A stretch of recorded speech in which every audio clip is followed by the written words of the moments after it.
전능하신 아버지 하나님 천지의 창조주를 믿습니다. 나는 그의 유일하신 아들 우리 주 예수 그리스도를 믿습니다.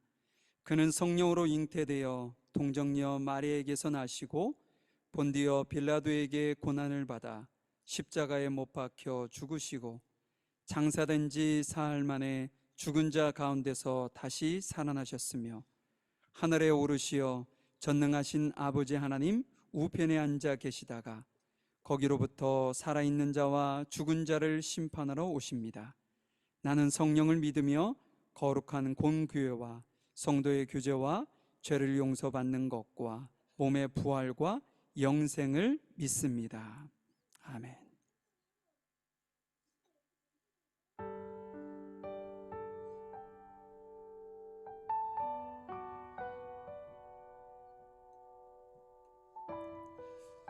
첫 곡이 주의 손에 나의 손을 보게고라는 찬양인데요. 우리 이 찬양 가사를 좀 의미하면서 주님께 찬양 올려드리도록 하겠습니다.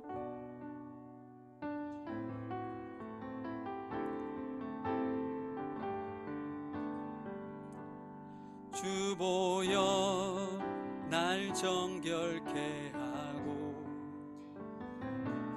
주 보여 날 자유케 하니 주 앞에 나 예배하느니 시간 나의 모든 것을 주께 드리네. 주의 손 날 위에 지키셨고 주의 발 날 위에 박히셨으니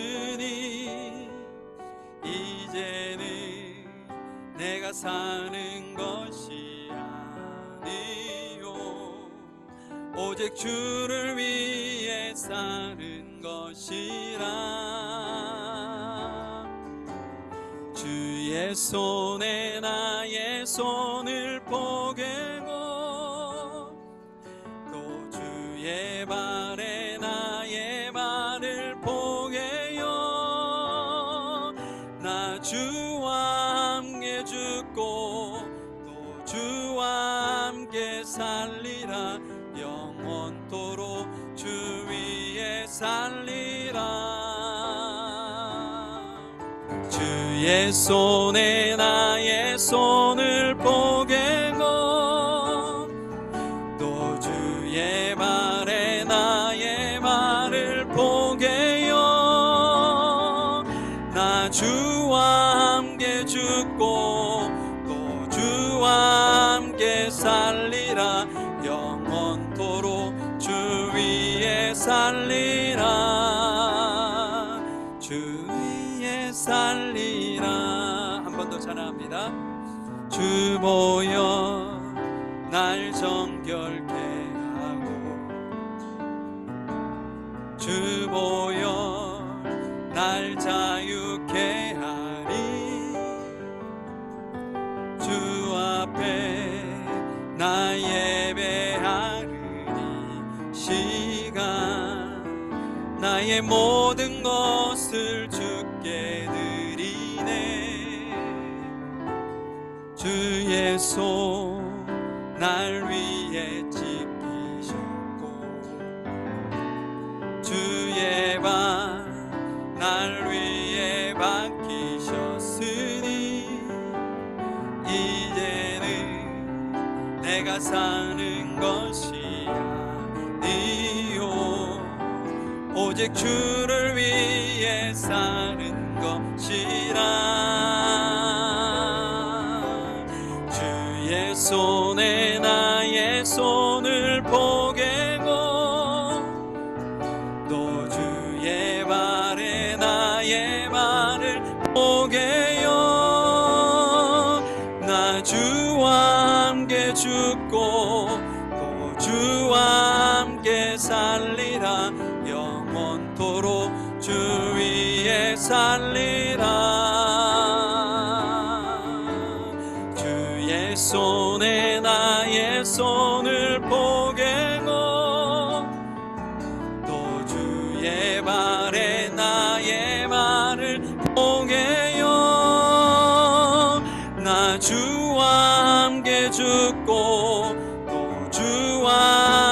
함께 살리라.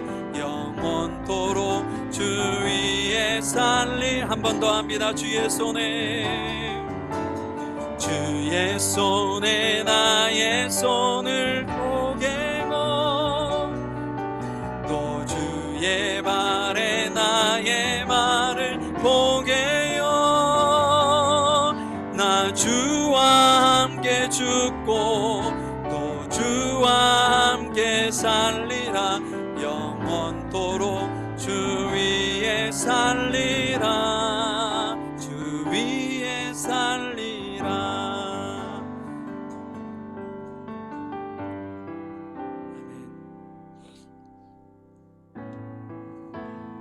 아멘. 주의 은혜의 힘을 두 번째 찬양인데요. 이 찬양도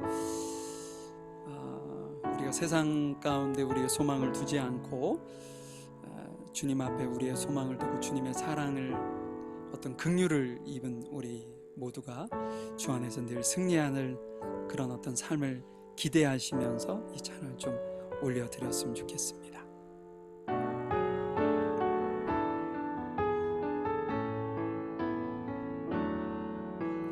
주 나의 모습 보네, 상한 나의 맘 보시네. 주 나의 눈물 안에 홀로 울던 맘 아시네. 주 사랑 내게 있네. 그 사랑이 날 세우네. 주내 내게 있네. 그네로 날 세우네. 세상 소망 나 사라져가도 주의 사랑은 끝이 없으니, 사랑하는 이 모든 순간이 주의 힘을 나는 믿네. 다시 한번 찬양합니다. 주 나의 모습 보네, 상한 나의 맘 보시네. 주 나의 눈물 안에 그노내 아시네. 주 사랑 내게 있네. 그 사랑이 날 채우네. 주내 내게 있네. 그네로 날 세우네. 세상 소망 나 사라져가도 주의 사랑은 끝이 없으니, 사랑하는 이 모든 순간이 주의 힘을 나는 믿네. 세상 소망, 세상 소망 다 사라져가도 주의 사랑은 끝이 없으니, 사랑하는 이 모든 순간이 주의 힘을 나는 한 번 더 합니다. 세상 소망, 세상 소망 다 사라져가도 주의 사랑은 끝이 없으니, 사랑하는 이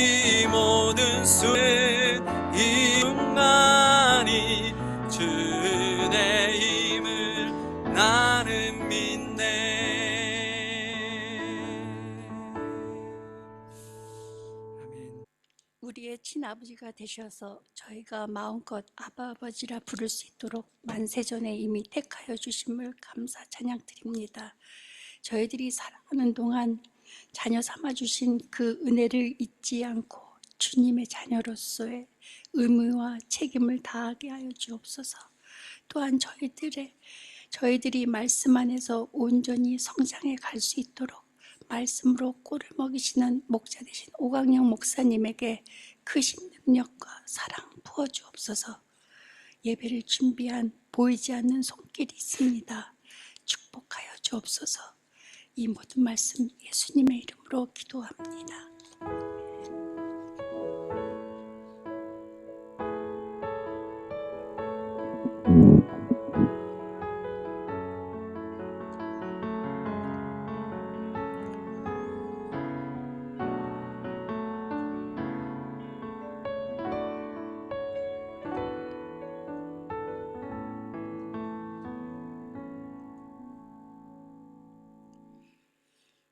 사도행전 9장 1절부터 19절까지 말씀을 오늘은 오익은 형제가 나와서 읽어주실 텐데 우리 다 같이 일어나셔서 말씀을 같이 보도록 하겠습니다. 사울은 여전히 주님의 제자들을 위협하면서 살기를 띠고 있었다. 그는 대제사장에게 가서 다마스쿠스에 있는 여러 회당으로 보내는 편지를 써달라고 하였다. 그는 그 도를 믿는 사람은 남자나 여자나 가리지 않고 닥치는 대로 묶어서 예루살렘으로 끌고 오려는 것이었다. 사울이 길을 가다가 다마스쿠스에 가까이에 이르렀을 때 갑자기 하늘에서 환한 빛이 그를 둘러 비추었다. 그는 땅에 엎드려 엎어졌다. 그리고 그는 사울아 사울아 내가 왜 나를 비박하느냐 하는 음성을 들었다. 그래서 그가 주님 누구십니까 하고 물으니 나는 내가 핍박하는 예수다. 일어나서 성 안으로 들어가거라. 내가 해야 할 일을 일러줄 사람이 있을 것이다. 하는 음성이 들려왔다. 그와 동행하는 사람들은 소리를 들었으나 아무도 보이지는 않으므로 말을 못하고 멍하게 서 있었다. 사울은 땅에서 일어나서 눈을 떴으나 아무것도 볼 수 없었다. 그래서 사람들이 그의 손을 끌어 다마스쿠스를 데리고 갔다. 그는 사흘 동안 앞을 보지 못하는 상태에서 먹지도 않고 마시지도 않았다. 그런데 다마스쿠스에는 아나니아라는 제자가 있었다. 주님께서 항상 가운데서 아나니아야 하고 부르시니 아나니아가 주님 여기 있습니다 하고 대답하였다. 주님께서 아나니아에게 말씀하셨다. 일어나서 고승길이라 부르는 거리로 가서 유다의 집에서 사울이라는 다소 사람을 찾아라. 그는 지금 기도하고 있다. 그는 환상 속에 아나니아라는 사람이 들어와서 자기에게 손을 얹어 시력을 회복시켜 주는 것을 보았다. 아나니아가 대답하였다. 주님, 그가 예루살렘에서 주님의 성도에게 얼마나 해를 끼쳤는지 나는 많은 사람들에게 들었습니다. 그리고 그는 주님의 이름을 부르는 사람들을 잡아갈 권한을 대제사장들에게서 받아 가지고 여기에 왔습니다. 주님께서 그에게 말씀하셨다. 가거라. 그는 내 이름을 이방 사람들과 임금들과 이스라엘 자손들 앞에서 가지고 갈 내가 택한 내 그릇이다. 그가 내 이름을 위하여 얼마나 많은 고난을 받아야 할지를 내가 그에게 보여주려고 한다. 그래서 아나니아가 떠나서 그 집에 들어가 사울에게 손을 얹고 형제 사울이여 그대가 오는 도중에 그대에게 나타나신 주 예수께서 나를 보내셨소. 그것은 그대가 시력을 회복하고 성령으로 충만하게 되도록 하시려는 것이요 하고 말하였다. 곧 사울의 눈에서 비늘 같은 것이 떨어져 나가고 그는 시력을 회복하였다. 그리고 그는 일어나서 세례를 받고 음식을 먹고 힘을 얻었다. 아멘.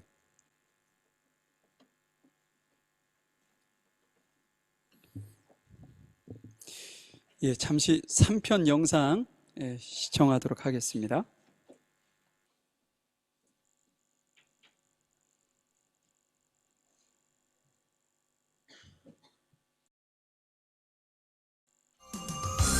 그것이 알고 싶다. 물가에 심기운 교회란?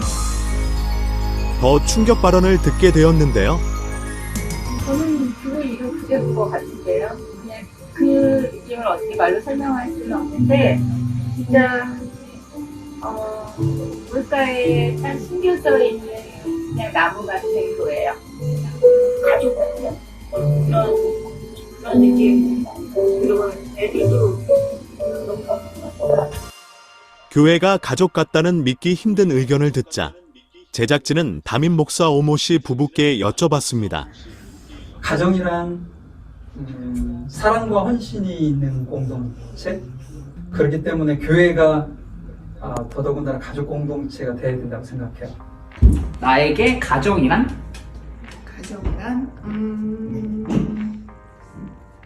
사랑? 심지어 교회에 사랑이라는 학생도 있었는데 우연이 아니겠죠? 사랑이도 얘기할래? 어떤 마음으로 교회를 오시나요? 제발. 오케이, 바이.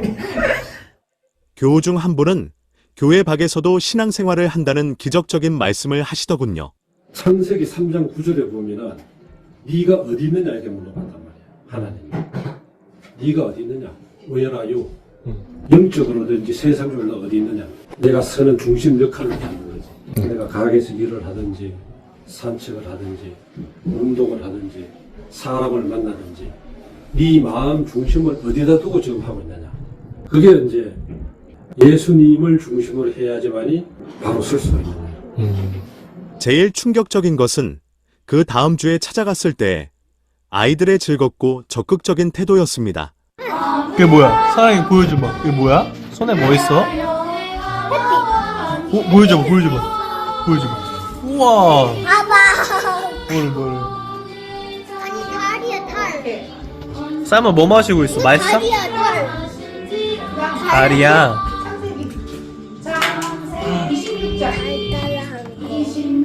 달달한 거. 쌈은 이거 어때? 맛있어? 스트로베리 주스? 스트로베리 밀크인데? 맛있어? 내려와서 놀고 날 놀고 카페 가자. 놀고 어디가? 카페. 카페 가서 뭐 시키세요? 야. 핫초. 너 진짜 갈 거야? 마침 카페 얘기를 꺼내서 옆집 카페 사장님께 인터뷰 요청을 했습니다.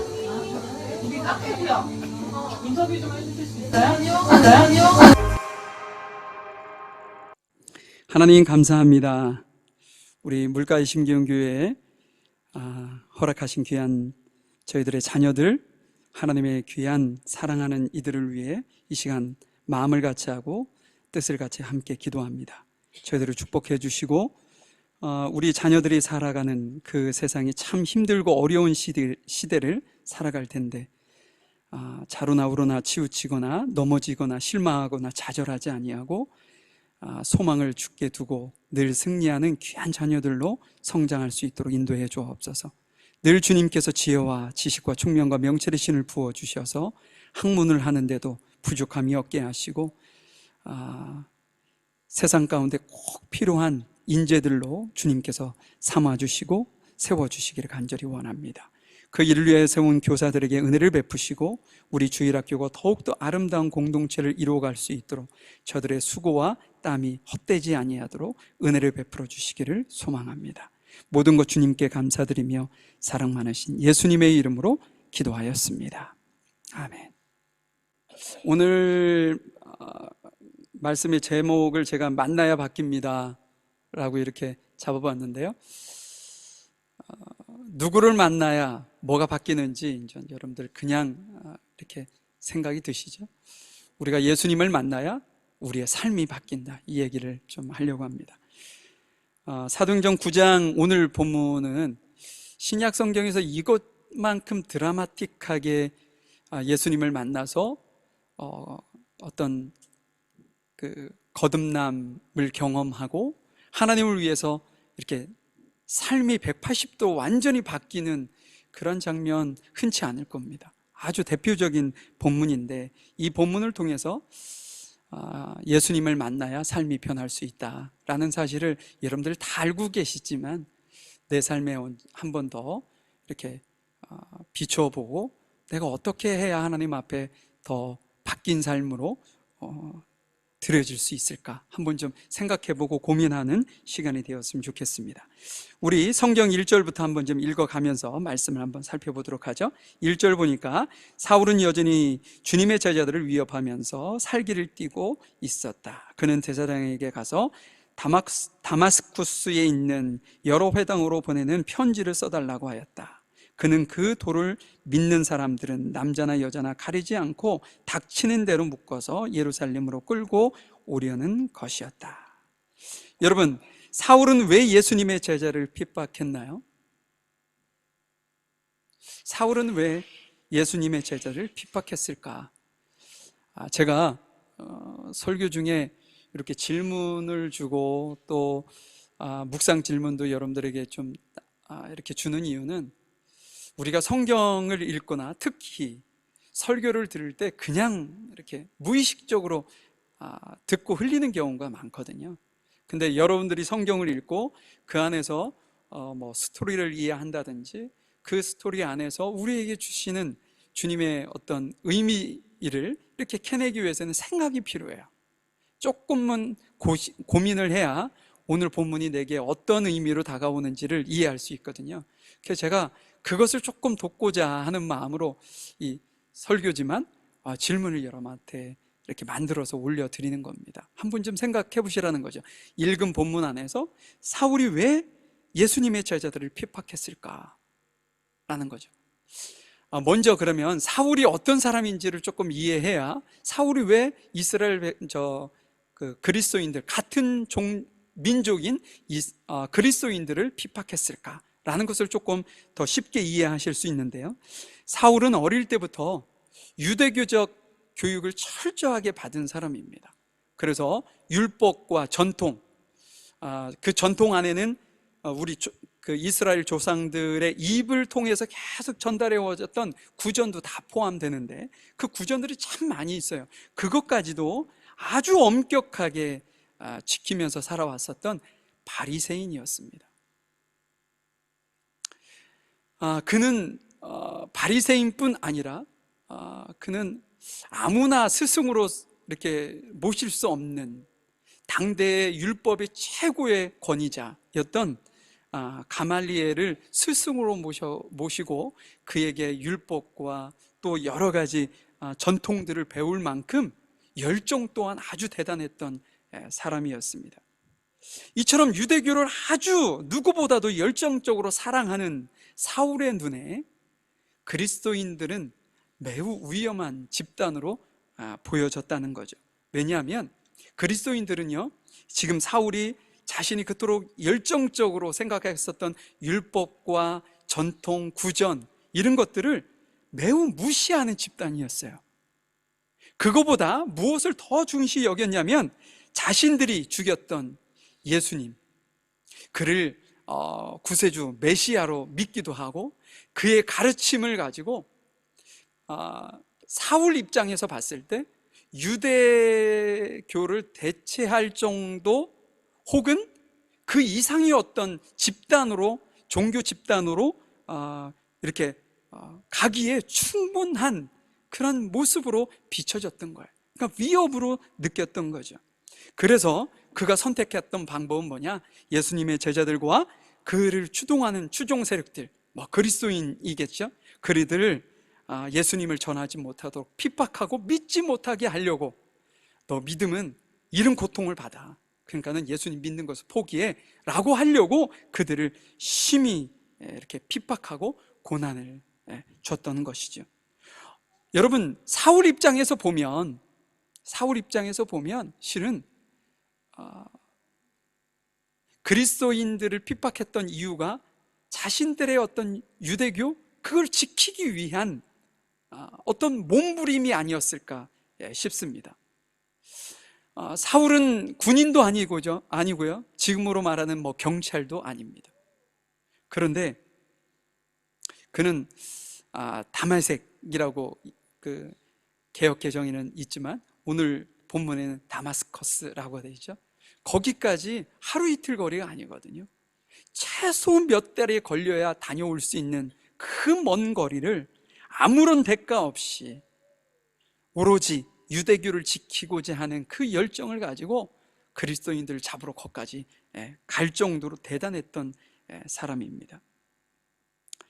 여러분, 그의 열정이 유대교를 지키고자 했던 그 마음이 있다 해서 실은 그리스도인들을 핍박하고, 우리 지난주 목요일 날인가요? 묵상했던 내용에는 성령과 지혜와 믿음과 그것이 충만했던, 그래서 주변에 있는 사람들에게 존경받고 있었던 누구를 돌로 쳐 죽여요?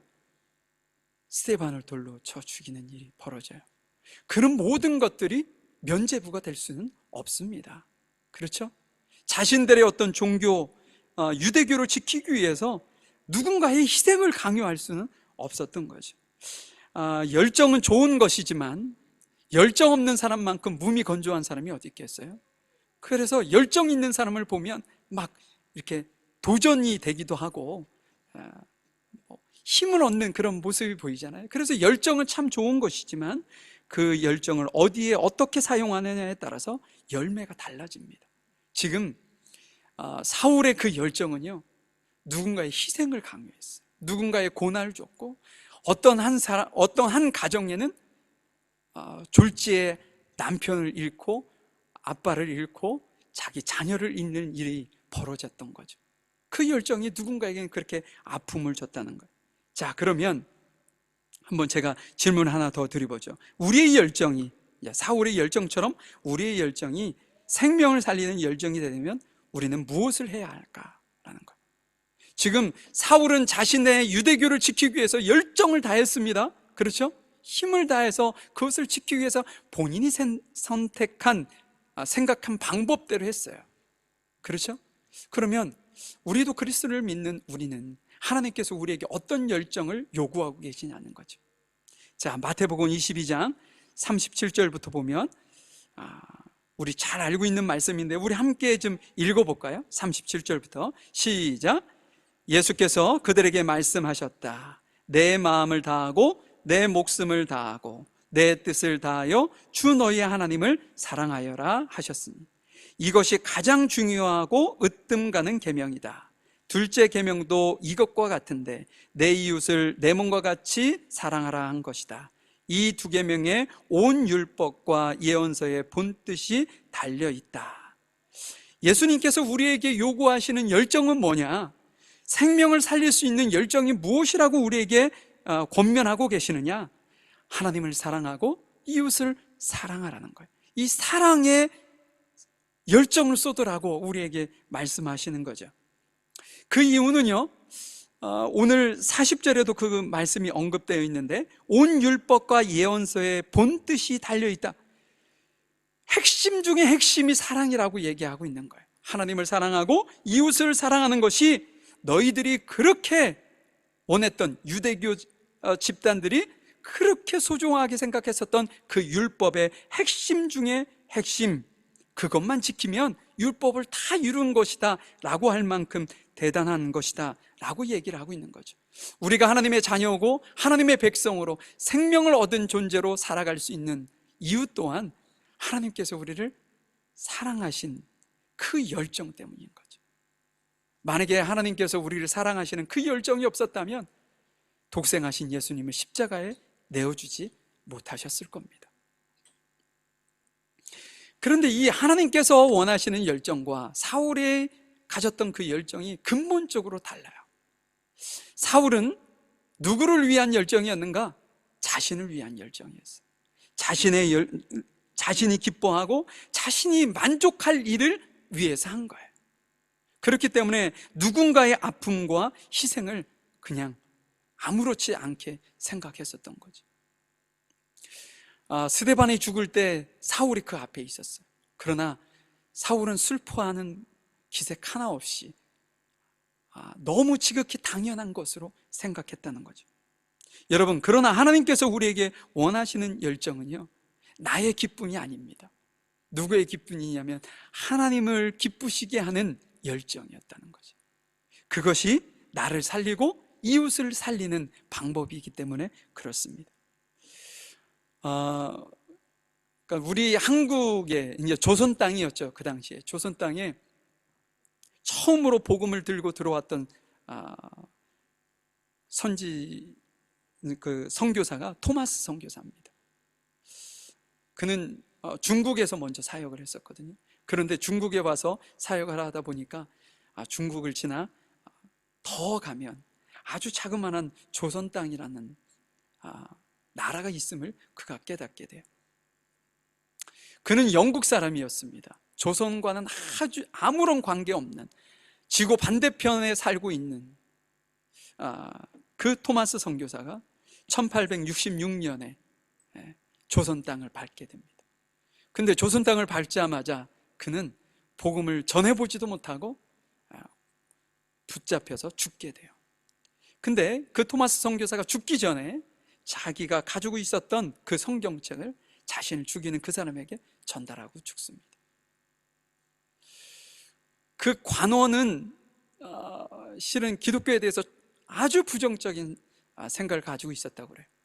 그런데 토마스 선교사가 자신을 죽이는 사람에게 성경책을 이렇게 내어주는 그 용기와 또 신앙적인 그 열정을 보고 큰 충격을 받게 된 거죠. 그래서 그가 성경을 읽고 그 안에서 누구를 만나게 되냐면 예수님을 만나게 돼요. 한 사람의 희생의 어떤 정신, 조선 땅, 자기하고는 아무런 관계가 없는 조선 땅을 사랑하는 심정으로 그곳에 자신의 피를 뿌렸더니 그 피가 지금 전 세계에 선교사를 보내고 있는 정말 엄청난 그런 기독교 국가로 성장하게 만들었다는 거죠. 토마스 선교사의 그 영혼을 사랑하는 그 열정, 그것이 한 사람의 영혼뿐 아니라 민족을 살리는 열정이 되었습니다. 우리의 열정이 이러한 열정이 되었으면 좋겠어요. 우리의 신앙에 대한 열정, 말씀에 대한 열정, 기도에 대한 열정, 주를 향한 그 열정이 나 자신의 기쁨과 나 자신을 위한 것이 아니라 생명을 살리는 귀한 열정이 되실 수 있기를 바라요. 그러기 위해 여러분들을 자신을 먼저 사랑하세요. 그리고 이웃을 사랑하고 그리고 교회 공동체를 사랑하셔야 합니다. 그랬을 때 자기가 먼저 치료받고 주변이 변화받게 되는 거죠. 누구를 통해요? 나를 통해. 자, 3절부터 말씀 보죠. 3절에 보니까 사울이 길을 가다가 다마스쿠스 가까이 이르렀을 때 자기가 갑자기 하늘에서 환한 빛이 그를 둘러 비추었다. 그는 땅에 엎드러졌다. 그리고 그는 사울아 사울아 내가 왜 나를 핍박하느냐 하는 음성을 들었다. 그래서 그가 주님 누구십니까 하고 물으니 나는 내가 핍박하는 예수다. 일어나서 성 안으로 들어가거라. 내가 해야 할 일을 일러줄 사람이 있을 것이다 하는 음성이 들려왔다. 여러분, 사울이 다마스커스에 가던 중에 경험한 것은 무엇이었나요? 하늘로부터 갑자기 강한 빛이 그 자신을 비추는 것을 경험하게 됩니다. 그런데 여러분, 빛이 자신을 비췄을 뿐인데 사울은 어떻게 했어요? 힘이 쫙 빠지고 땅에 힘없이 엎드려지는 상황이 되었어요. 그때까지 그 누구도 사울의 기세를 꺾을 사람이 한 사람도 없었습니다. 사울은 모든 것을 다 할 수 있을 것 같은 존재였어요. 모든 사람에게 두려움을 주는 존재. 그런데 빛 대신 예수님께서 그 앞에 나타났을 뿐인데 그는요, 모든 것을 잃은 정말 창조주 앞에 창조받은 자라는 그 나약한 존재로 돌아가 땅에 엎드려지고 말았다는 거죠. 어찌 보면 이때 우리가 하나님을 만날 수 있는 절호의 기회가 아닌가 싶어요. 내가 모든 것을 할 수 있고 내가 곧 법이고 이렇게 당당하게 내가 하는 모든 것은 다 형통하고 잘 돼.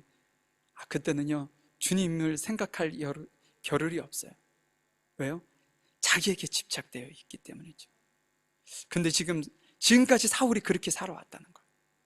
근데 사울 앞에 나타난 그 예수님 앞에, 예수님을 만나는 그 순간 자신의 모습이 그렇게 초라할 수밖에 없는 거예요. 그래서 땅에 주저앉아 엎드려졌던 거죠. 그때 세미한 음성이 들려옵니다. 사울아, 사울아, 내가 어찌하여 나를 핍박하느냐. 예수님의 음성이었던 거죠. 그때까지만 해도 예수님이 부활하셨다는 제자들의 이야기가 거짓으로 그들은 생각했어요.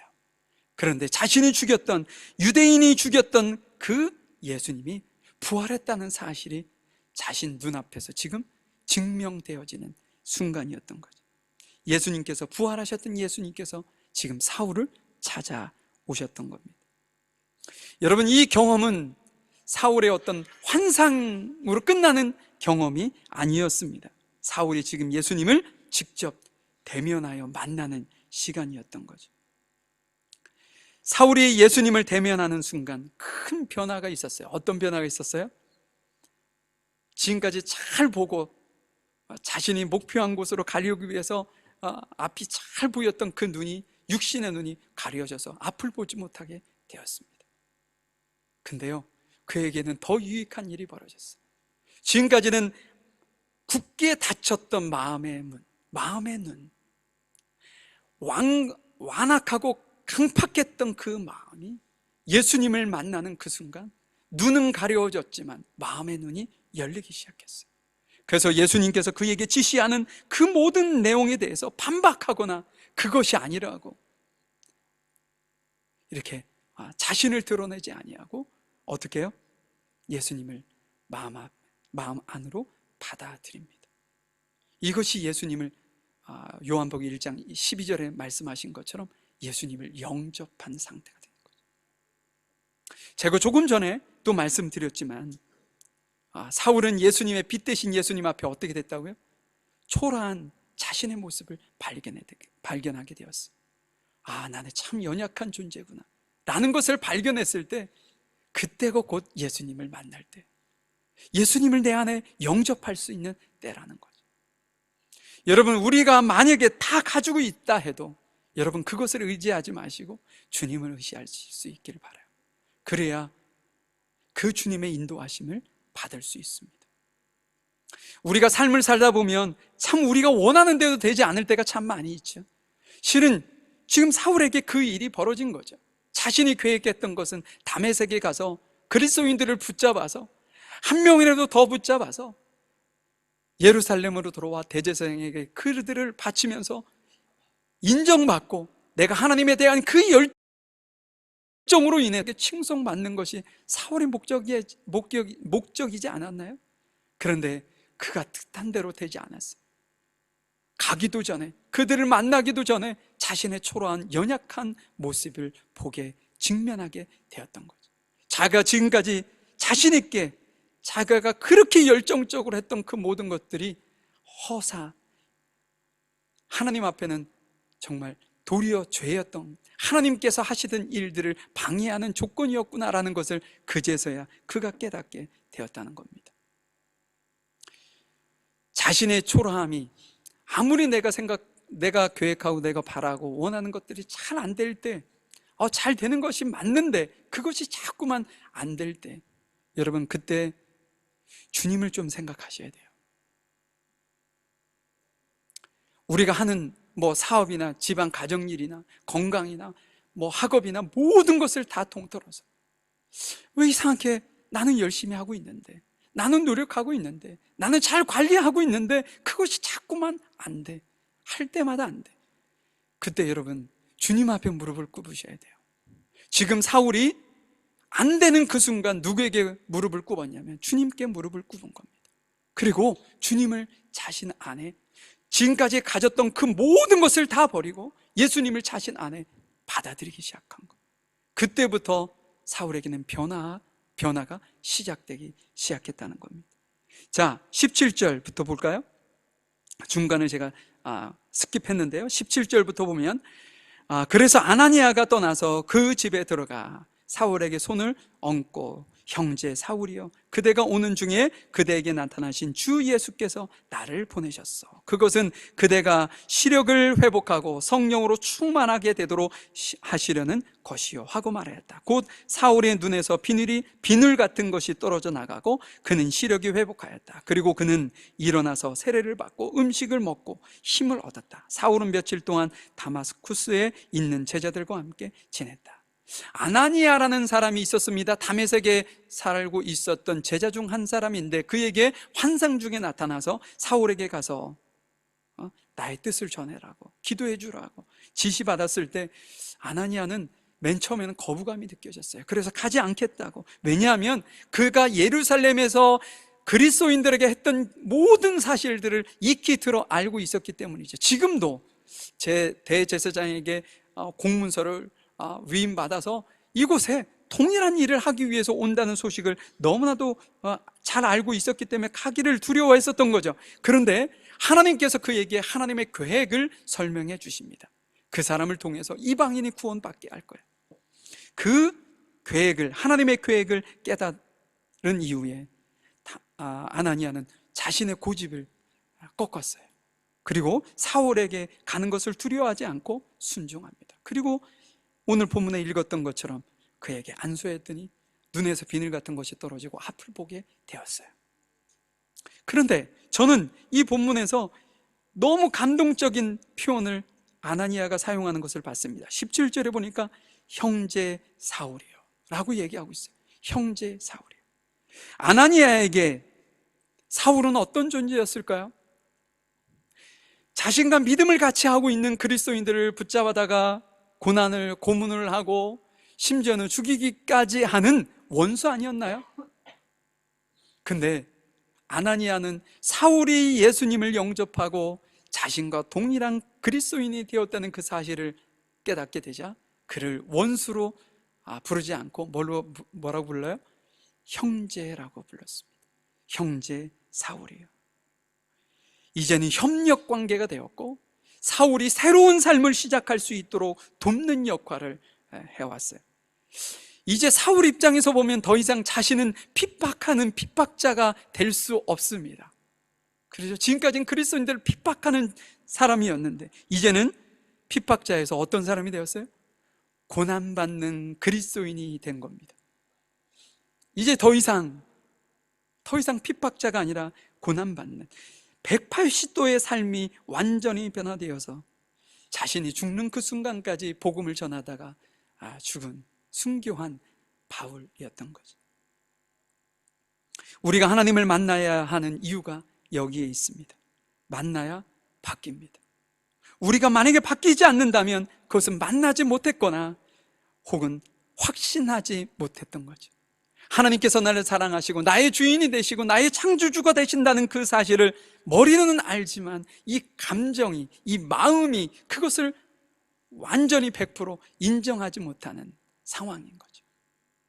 그랬을 때 우리는 변화되지 못한 세상의 가치와 그것을 그대로 가지고 사는 삶을 살 수밖에 없어요. 여러분, 사울 주변에는 동일하게 그 광경을 목격한 사람들이 있었습니다.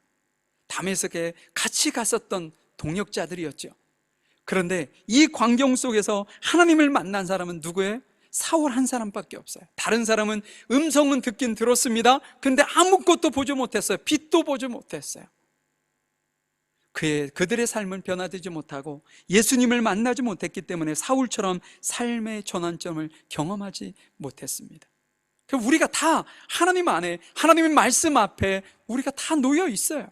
그런데 어떤 이는 하나님을 만나고 변화된 삶을 사는 반면 어떤 이들은요, 듣기는 듣지만 하나님을 만나지 못해서 변화되지 못한 삶을 그냥 10년이고 20년이고 신앙 생활은 하는데 신앙인으로서 그냥 살고 만다는 거죠. 마지막으로 여러분들에게 질문 하나 드리고 마치죠.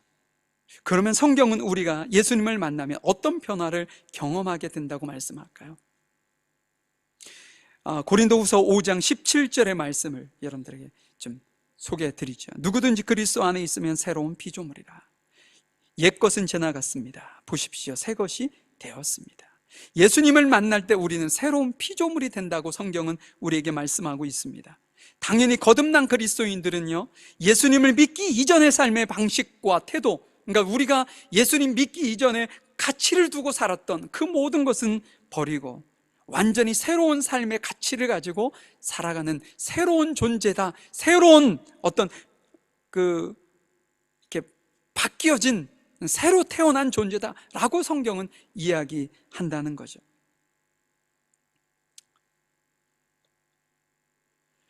우리가 신앙생활 할 때, 그러니까 여러분들은 뭐 신앙생활을 태어나는 그 순간부터 해도 교회에 오면 누군가를 보고 신앙생활 하는 것이 저렇게 하는 거구나 라고 여러분들 느끼시잖아요.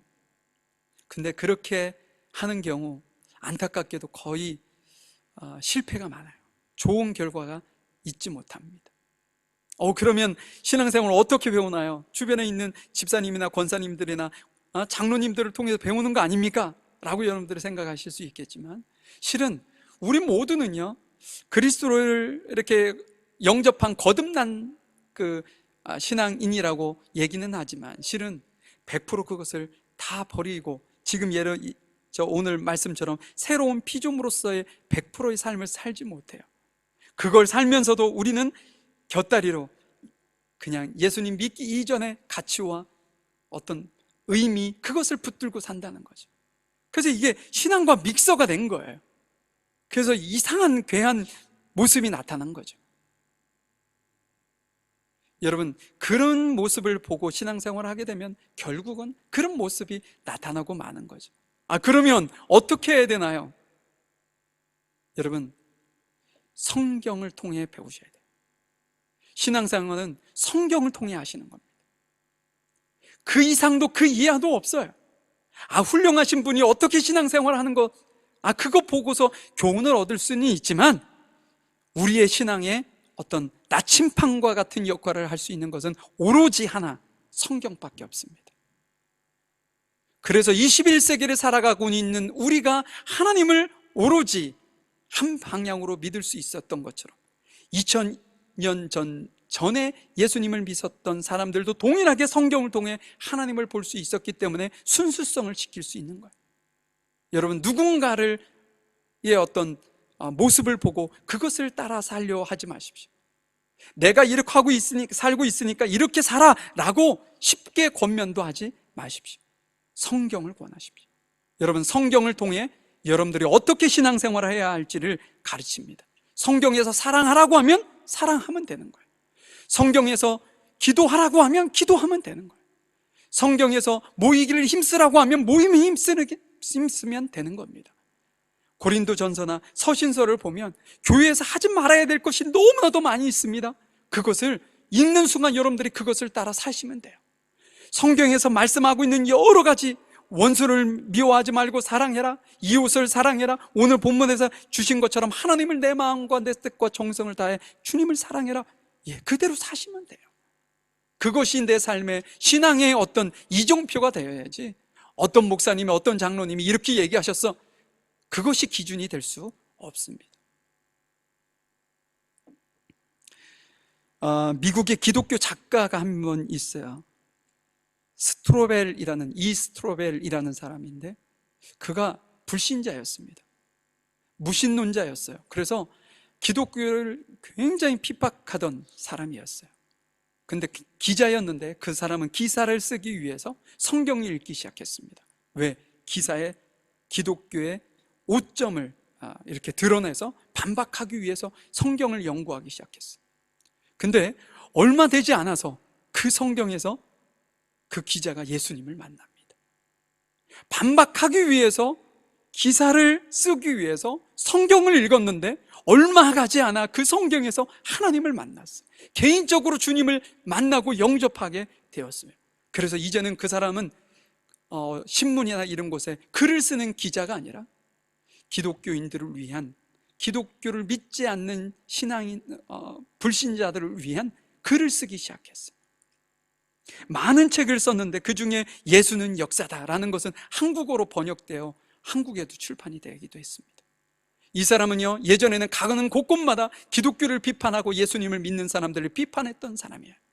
근데 그는 이제는요, 비판했던 자가 전하는 자로 되었어요. 그래서 가는 곳곳마다 복음을 전하는 사람이 되었습니다. 이 사람이 이렇게 될 수 있었던 힘은 어디에서 왔나요? 성경에서 왔습니다. 성경. 다른 곳이 아니에요. 누군가가 잘 전도해서, 그것도 도움이 되죠. 근데 그거보다도 더 중요한 것은 뭐냐? 성경입니다. 여러분, 하나님을 잘 믿기를 원하시나요? 성경을 읽으십시오. 여러분, 하나님의 뜻대로 살기를 원하시나요? 성경을 읽으십시오. 성경을 읽지 않는데 내가 어떻게 하나님을 잘 믿을 수 있고 그분의 뜻을 따라 살아갈 수 있겠어요? 성경을 읽으십시오. 성경이 답입니다. 제 설교가 오 목사님이 하나님의 말씀을 제대로 전하는가 전하지 않는가, 여러분들 검토 좀 해보셔야 되지 않아요? 제가 헛소리 할 수 있잖아요. 여러분, 성경을 읽으셔야 그것을 분별하실 수 있어요. 우리 교회가 건강한 교회로, 아름다운 공동체로 세워지는 것 또한 성경입니다. 기준은 성경이에요. 제가 여러분들에게 어떤 이야기를 한 것이 중요한 것이 아니라 성경에서 나에게 어떻게 얘기하시느냐. 지금 사울에게도 동일합니다. 성경에서 하나님께서, 성경의 주체이신 하나님께서, 예수님께서 그를 만나셔서 내가 너에게 너가 어떤 일을 해야 할지를 내가 너에게 일러줄 거야. 그 이야기를 듣고 그는 180도 변한 모습으로 이제 하나님을 위해 살아갔던 사람이 되었습니다. 여러분의 삶에 이런 놀라운 일들이 벌어질 수 있기를 바라요. 여러분들이 예수님을 만나 바뀐 삶, 새로운 삶을 여러분들이 사셔서 여러분뿐 아니라 주변에 있는 많은 사람들에게 생명력을 전해줄 수 있는 그러한 열정적인 여러분들의 삶이 되실 수 있기를 간절히 소망해 봅니다. 우리 잠시 기도할까요?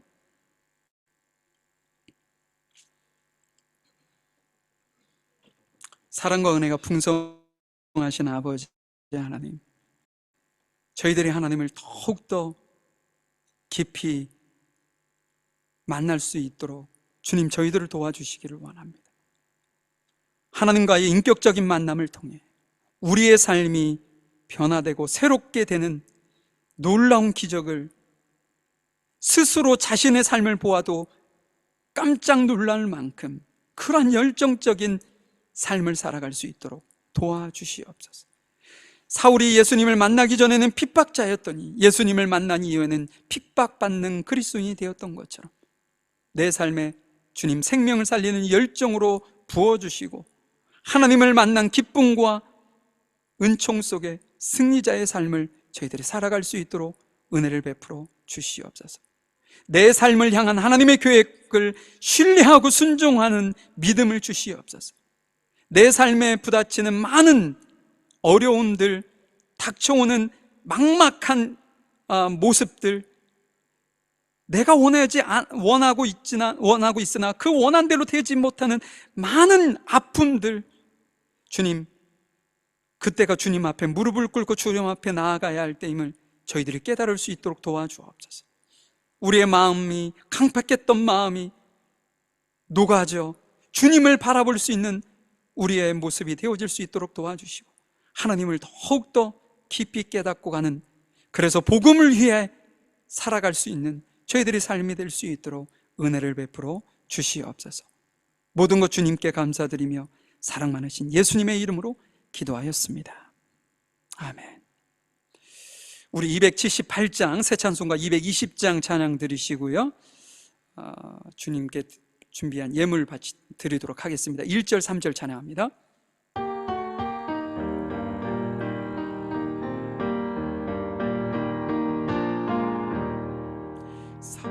사랑하는 주님 앞에 형제자매 한자리에 크신 은혜 생각하며 즐거운 찬송 부르네.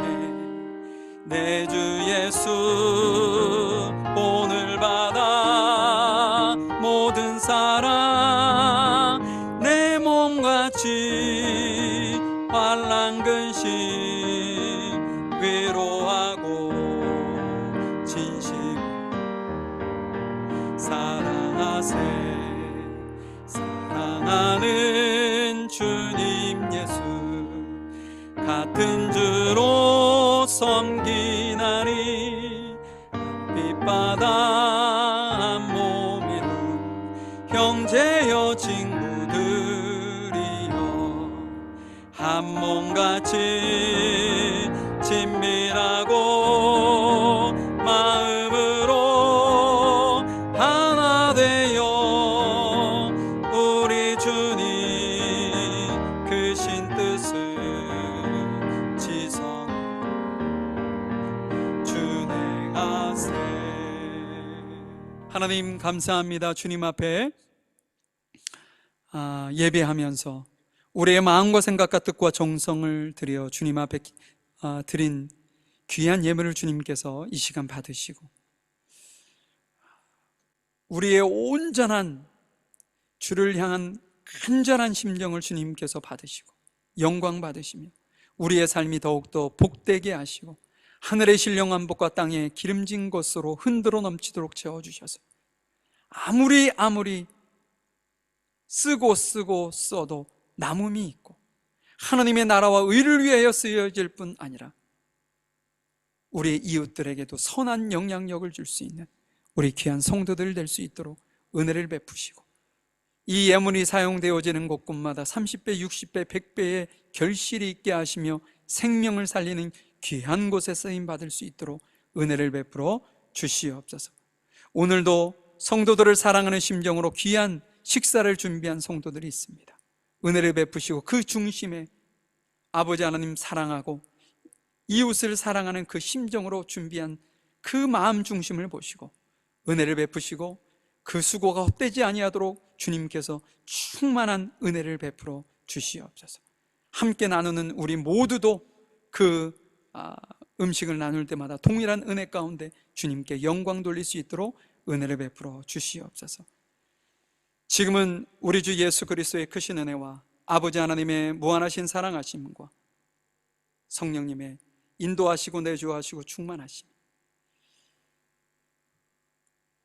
주님을 만남으로 새로운 삶으로 바뀐 삶으로 주님께 영광이고 주변의 많은 이들을 주님 앞에 인도하며 생명을 살리는 삶을 살기를 원하는 우리 모든 성도들 머리 위에와 이들의 가정과 사업장 일터 위에 학업 위에 지금부터 영원히 함께 하시기를 간절히 축원하옵나이다. 아멘.